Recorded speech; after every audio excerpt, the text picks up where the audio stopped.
Hello and welcome back to my YouTube channel. In today's video, I'm going to talk about how to deal with fear, and I'm going to give you a very straightforward and very simple practice that you can apply when you feel fearful or stressed, or in general, when you're feeling uncomfortable emotions coming up.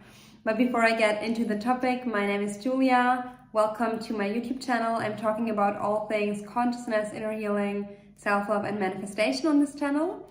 And if you already know me, welcome back. I do want to let you know that I'm running a big sale right now until the end of Sunday. So we have 2 more days to purchase my services at a 50% discount. It's a big sale because I hit 5K on Instagram and I'm really excited about that, and I want to celebrate that with all of you and share my services and make them even more affordable. So if you're interested in receiving my support on your journey, then check out my services in the description box below. And also you can, if you haven't seen my Instagram already, which I guess very few of you didn't have, but if you want to connect with me on Instagram, then you can also check that out in the description box below. I post tons of valuable content there, really in a kind of different format than YouTube. It's a different platform, different kind of value sharing, so check that out as well. And now let's jump into the topic. And first of all, let's elaborate a little bit more on how we are commonly dealing with fear as humans, and those are patterns that I'm really seeing in every human being. I wanted to say that it doesn't do inner work, but even if you're doing inner work, like I've been doing inner work for many years now, I know many other people have or are doing that, and I think we all agree that we do have a tendency to try to avoid our fear, to try and pretend that it's not there, to try and rush away from it or run away from it or rush through it so that we don't have to feel it. We try to what else are we doing? We kind of believe it. That's why it feels so painful. And sometimes we're even afraid that the fearful thoughts that we're thinking are going to manifest, and that's even more difficult for us to handle. And we think like, I need to get out of this state because I'm afraid that I'm gonna manifest these thoughts.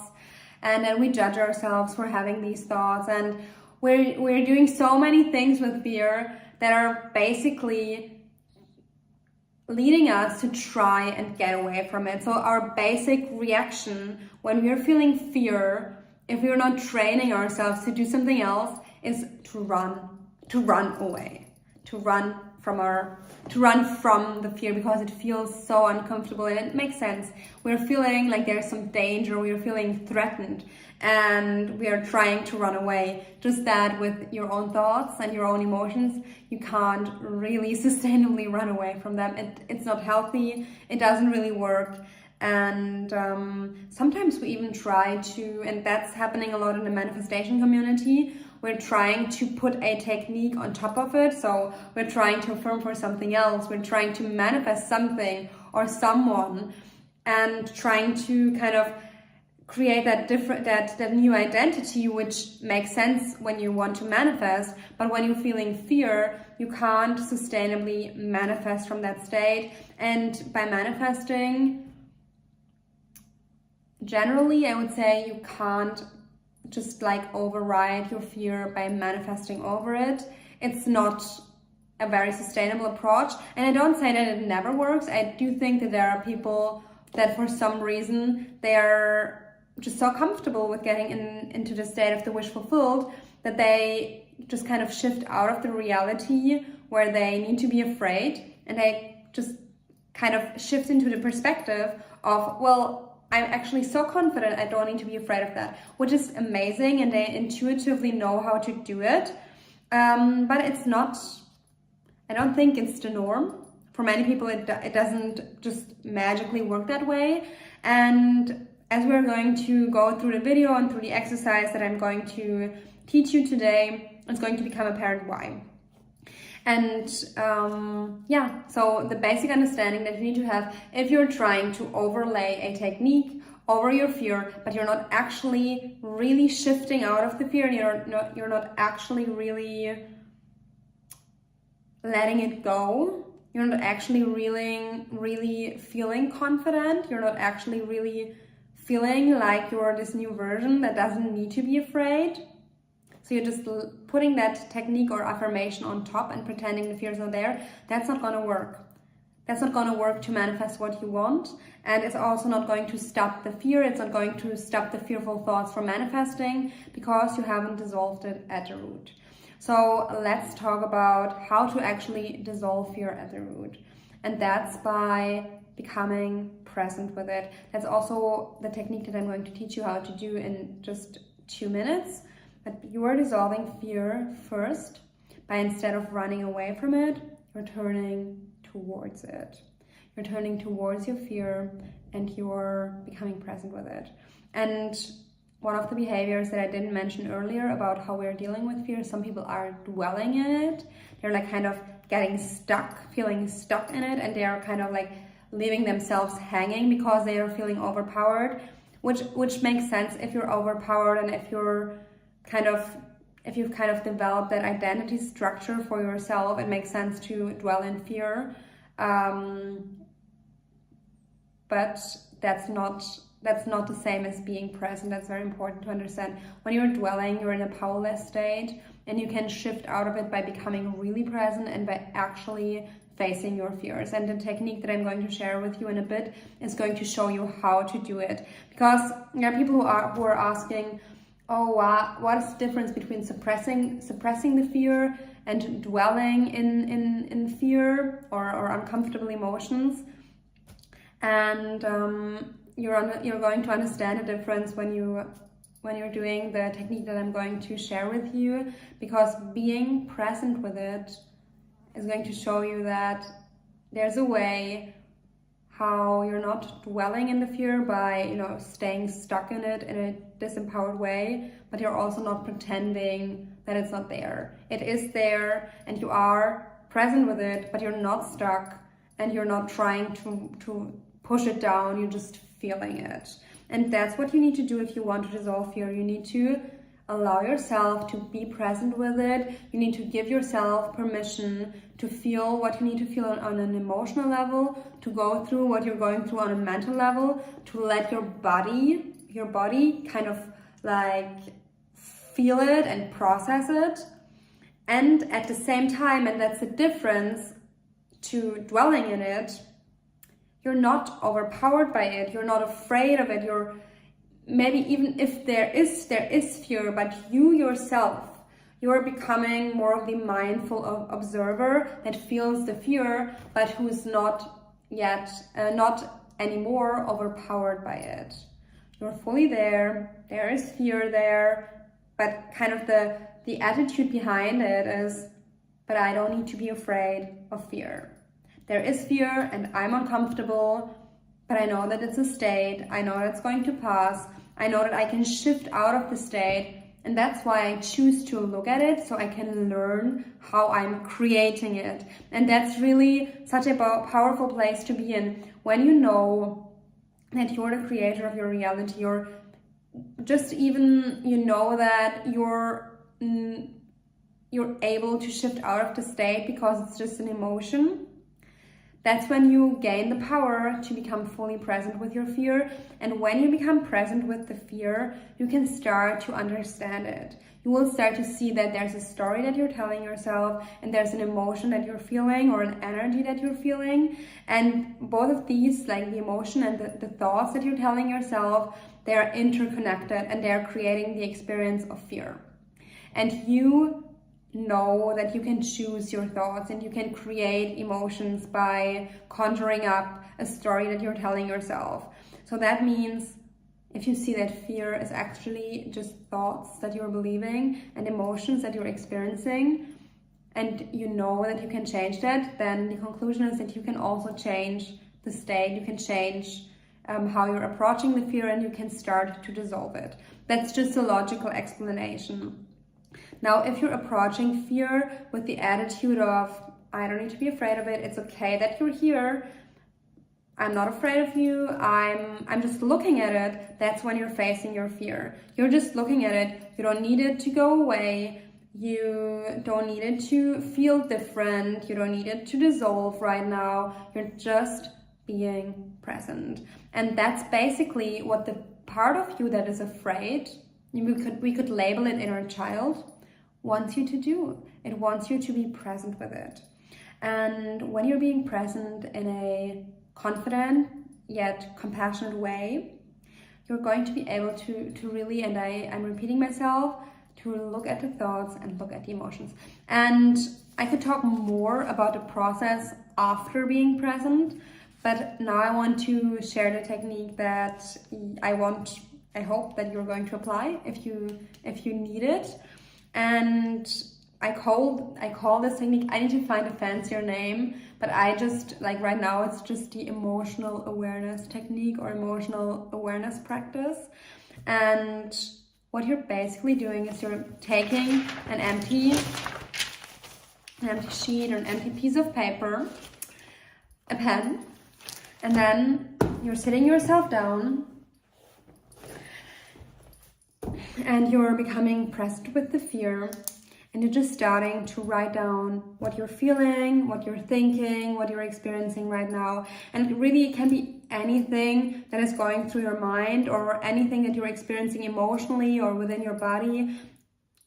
Really anything. And you're just starting to write it down. And the reason why it's important for you to do that is when you're in fear, what happens often on autopilot, we're trying to get away. And when we're in fear, we're not at our highest state where we're fully able to take the most conscious choices. Yes, we can take conscious choices, but it's more difficult than usual when we are not triggered. So that's why it's difficult for us to kind of objectively observe our thoughts. But when you're writing them down, you're kind of helping yourself to make the thoughts more tangible. And by writing them out, it's almost magical. You're going to, it's going to give you a feeling of kind of releasing them, like putting them at a little more distance from yourself. It's going to help you to connect more to the feeling, which in turn brings you back into your body and slows you down, which takes you out of autopilot. And it also gives you the possibility or the opportunity to observe more objectively, and like to start to understand that there's something that is kind of not you. It's not that fear is separate from you, but it helps separate it a little bit more from you, so you can start to be the inner parent or be the inner observer that is taking care of the inner child or of the fear, of the uncomfortable emotion that is coming up. And it kind of creates a very healthy split or space between you and your fear. So for example, what you could be writing down, let me see what I wrote some notes which are not here right now. Let me see if I find them. But basically, I don't find them right now. Just finding all of the other notes. Oh yeah, here they are. So basically, I would write a heading or a title, and I would say like, how do you feel, or how do I feel about blank? So about how do you feel about your specific person, how do you feel about money, how do you feel about your parents, how do you feel about this or that situation. And it can even be more specific. It doesn't only have to be like, how do you feel about money, but it can be about, how do you feel about this very particular experience or trigger with money. You can be intuitive about the heading that you want to write, but I would write something along the lines like, what do I feel? How do I feel about blank? Or what do I feel in regards to blank? Or what do I think about blank? Like whatever it is that you're wanting to connect to. It could also be like, what's your experience with? Like, you are going to find the question that inspires you to write. And if you feel like it's difficult for you to decide, then I'm going to tell you, just take how do you feel about, and then write down your problem. How do you feel about your problem? And then put whatever problem you have insert it into the blank. This is not the most important part, but I feel it gives direction. If you write it on top of your page, it kind of gives you the direction, and it kind of gives you the exercise or the purpose of what you're doing right now. And having direction when you're afraid is actually very helpful. And then you can start writing down what you feel, what you think, what your experience is. I feel like I don't belong. I feel like I'm abandoned. I feel like nobody cares about me. I feel like my specific person doesn't really show any interest in me. I feel like nobody understands me. Like, just write it all out. You can also write, I'm thinking, like these thoughts are popping up in my head, and then you're writing out the thoughts, or I'm having these thoughts about that person, or I'm having these assumptions about that person. Like, you can write on your feelings, your assumptions, your bodily sensations, your beliefs, like everything that is coming up. Like, it doesn't have to be in any kind of order. Like, just observe it and write it out. And you can do that as quickly or as slowly as you want to. If you feel like writing a lot, do it. If you feel like writing it and then like contemplating on it, do that. Both is great. This is really an intuitive exercise, and that's like the beauty of awareness. It's like you're not doing it to create a change. You're not doing it to make the feelings change or shift or dissolve.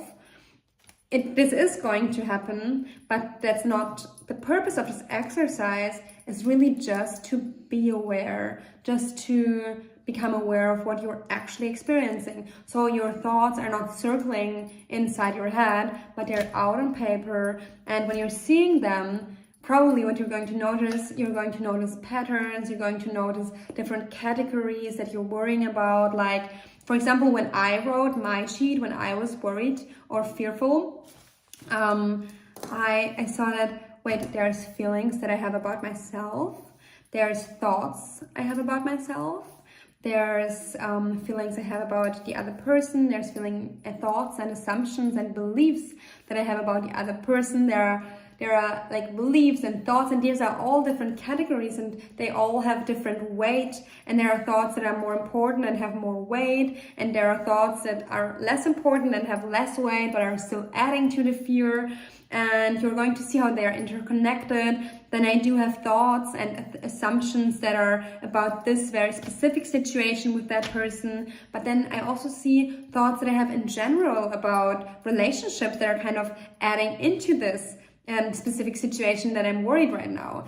And I was talking to a client today and explaining that exercise, and I said, you gotta imagine like there's how do you say that? Like, I need to actually Google the word that I want to use. There's a knot. I think you call it a knot, but I want to make sure that you get my analogy. So I need to Google it. Knoten. English. Yeah, a knot. It was right. So you can imagine like there's a knot, and you have a so you can almost imagine like your thoughts and your emotions and your experience in your mind are like cords, or like one cord. And when you're fearful, what you're doing when you're running away, you're like creating more tension, and the knot gets like tighter and stronger and more contracted. And that's what we're doing when we're fearful, and when we're like running away from the fear. Like, the knot is more contracted and more tense, and like actually difficult to get away from, because it's getting more tense the more you're trying to run away from it.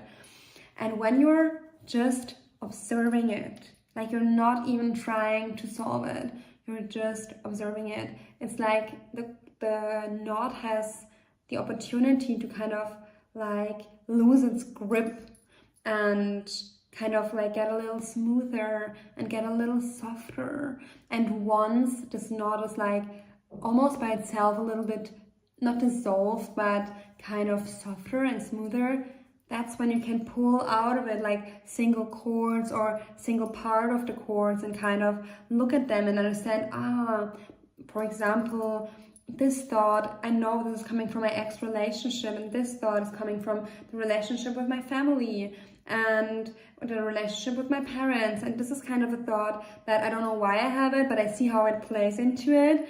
And here's a feeling I've had all my life. Oh, I see how this feeling is creating the perspective that I have. And oh, here's another thought. And when you see that, you will start to see, oh, I see how my old self-concept is mixing up with this fear and creating this horrible experience for myself.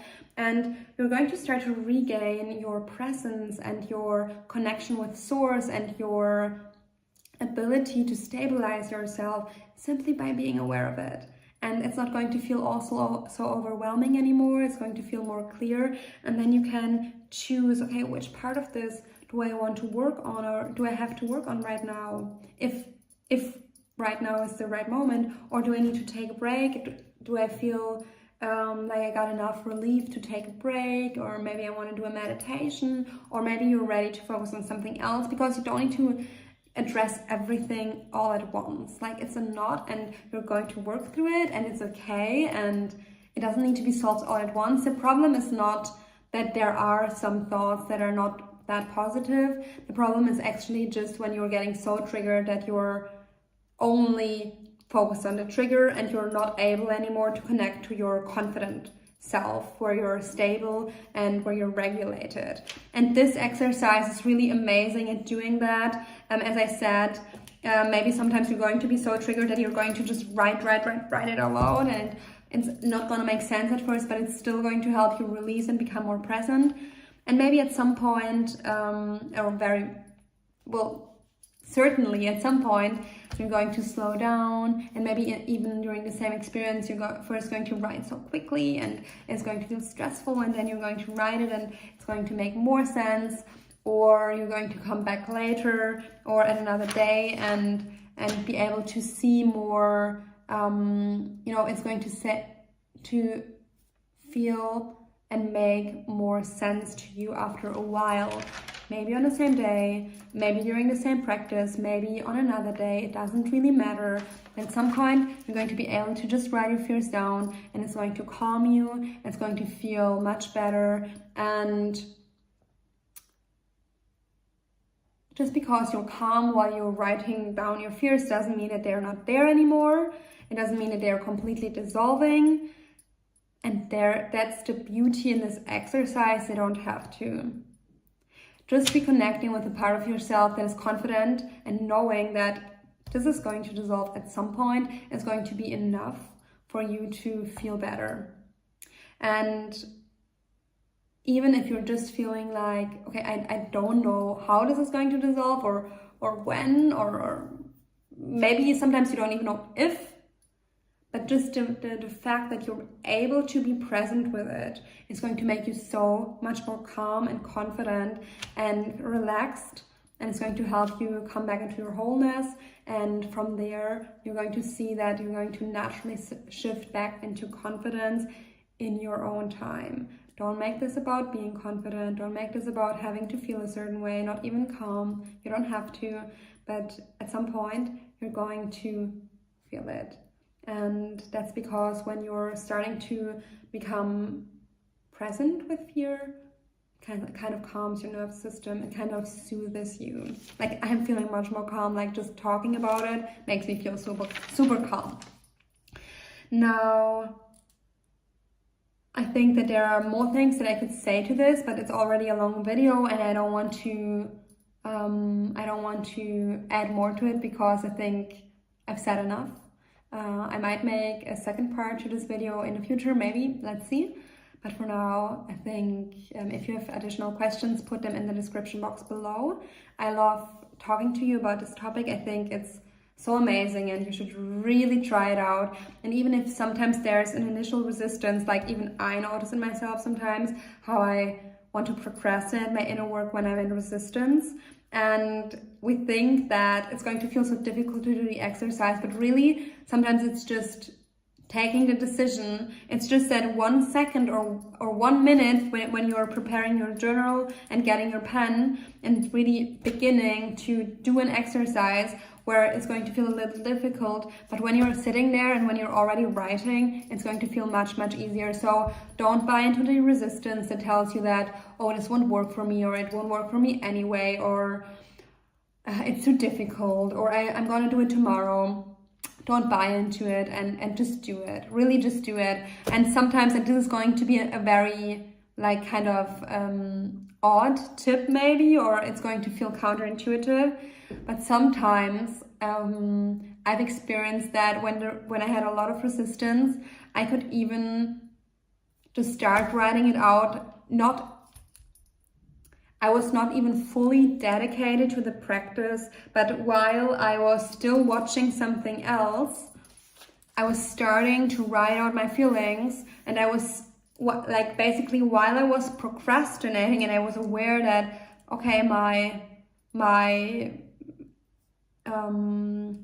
personality or my psychology is currently like trying to get away from the fear, because internally I'm distressed so much that I'm procrastinating, and I felt really drawn to procrastinating and to kind of like getting relief from just watching something. I was like, okay, that's okay, that's not a problem. And then I just started writing it out. I kept on writing it out, and it still helped. And I don't say that you shouldn't be dedicating your entire presence, because of course it's great if you do that. But I say, if you feel like it's so difficult, like just do it, even while you're, even while you're watching something else, just start doing it, and you're going to see that it's going to start to feel like very, very nice, and you're going to want to do more. And well, to not how can I say, I don't want to limit yourself. If you can, just like put down your laptop and kind of put away your phone and start journaling it, that's amazing. Like, just do it. But either way, just start doing it, and you're going to have amazing results with it. Let me know what you think about my odd tip. Did it help you? What do you think about it? And also let me know if you're applying this technique and how it works for you. And that's it for today. And this video was unexpectedly long, but I guess it's definitely worth the time. And I know it's worth the time. And now, last reminder, if you're still interested, or if you're interested in the one-on-one support, it's still on 50% off until the end of Sunday. So you got 2 more days. Feel free to check it out in the description box below. And now I wish you a beautiful rest of your day. See you in the next video. Bye bye.